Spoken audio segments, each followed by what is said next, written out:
Hello everyone. Today I am going to read for you Harold and the Purple Crayon. This story is by Crockett Johnson. I'm Sam, I'm a mother, I'm a grandmother, and I'm an educator. At the end of the story you will need a purple crayon and some paper. That's about all. Harold and the Purple Crayon. One evening, after thinking it over for some time, Harold decided to go for a walk in the moonlight. There wasn't any moon, and Harold needed a moon for a walk in the moonlight, and he needed something to walk on. Can you see what he's drawing? He made a long, straight path so he wouldn't get lost. And he set off on his walk, taking his big purple crayon with him. But he didn't seem to be getting anywhere on the long, straight path. So he left the path for a shortcut across a field. And the moon was with him.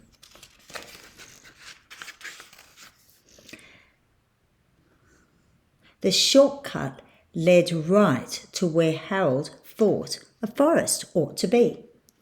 He didn't want to get lost in the woods, so he made a very small forest with just one tree in it. That's not really a forest if there's only one tree. It turned out to be an apple tree. The apples would be very tasty, Harold thought, when they got red.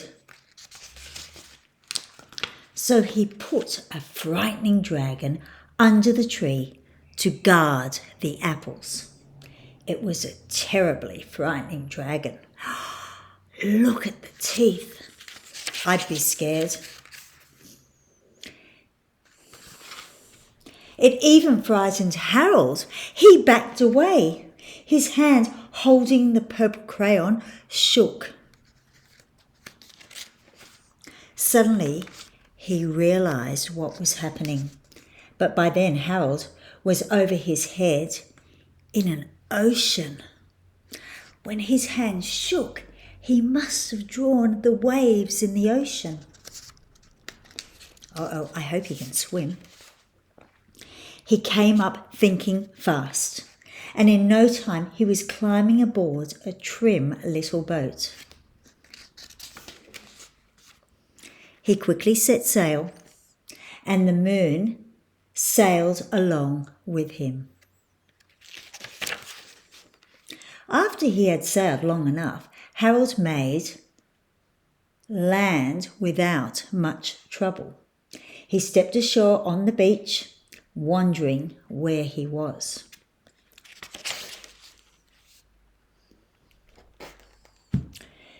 The sandy beach reminded Harold of picnics, and the thought of picnics made him hungry. So he laid out a nice, simple picnic lunch. There was nothing but pie, but there were all 9 kinds of pie that Harold liked best. 9 pies, meat, chicken, apple, plum, lentil, that's 5. Sure, you can think of 4 more. When Harold finished the picnic, there was quite a lot left. He hated to see so much delicious pie go to waste. So Harold left a very hungry moose and a deserving porcupine to finish it up.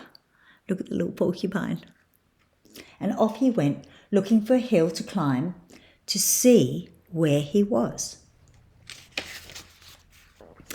Harold knew that the higher up he went, the further he could see, so he decided to make the hill into a mountain. If he went high enough, he thought, he could see the window of his bedroom.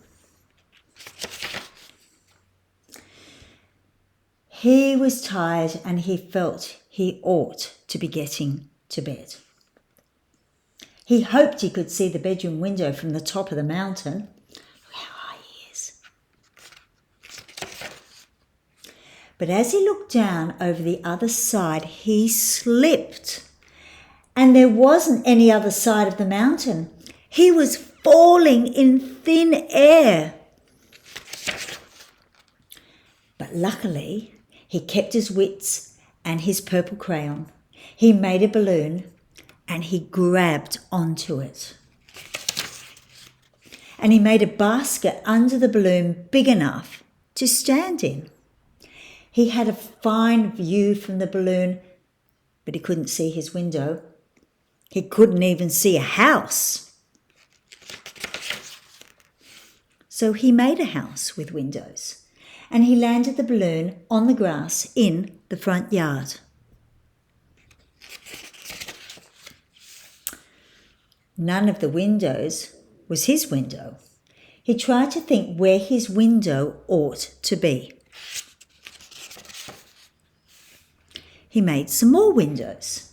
He made a big building full of windows. He made lots of buildings full of windows. He made a whole city full of windows. But none of the windows was his window. He couldn't think where it might be. He decided to ask a policeman. Now that's a good idea. The policeman pointed the way Harold was going anyway, but Harold thanked him. And he walked along with the moon, wishing he was in his room and in bed. Then suddenly Harold remembered. He remembered where his bedroom window was when there was a moon. It was always right around the moon. And then Harold made his bed, and he got in it, and he drew up the covers. The purple crayon dropped on the floor, and Harold dropped off to sleep. Wow. So I started thinking about Harold and his purple crayon, and I started thinking about things that were purple. So I went for a walk. I found in my fridge a purple onion. We call them red onions, but it looks like it's purple to me. And then in my garden, do you know what this is? Lavender. Oh, it smells beautiful. This is purple lavender. And I found little purple forget-me-nots. He's a bit crinkled, but he's on there. And then, in my fridge, do you know what this is?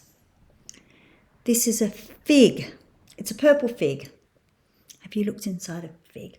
Let me show you the inside of this fig. Oh, I love figs. This one needs to be eaten quickly. Look at the colour inside that fig. Yum. That will be delicious later. I couldn't find anything else. But I started thinking about purple. And I thought with my purple crayon, I could draw a couple of things. The first thing I thought of was our king. And if you're a king, that means you're royal and you'll wear a crown. And usually, royalty wears purple. So I thought of a king. And then I thought of, I quite like these. This is a purple vegetable. It has a green leaf, but I'm only using my purple. Do you know what that is? It's called an eggplant. I guess because part of it looks a bit like an egg. They're yummy if you cut them up and cook them in the oven. And then the last vegetable that I could think of was this one. Grows in the ground. It actually grows under the ground, and it can be reddy purple. And the only thing that you can see above the ground are its green leaves. And this is the part that you eat. It's like the big tap root, and it's got some little roots coming off it as well. And that's called a radish. So radish, eggplant, and a king. That's what I thought of when I thought of purple. You may think of something different and you could draw them. Or you could draw a story using your purple crayon. Be happy, be good, be kind to each other, and I'll see you all next time. Bye-bye, everyone.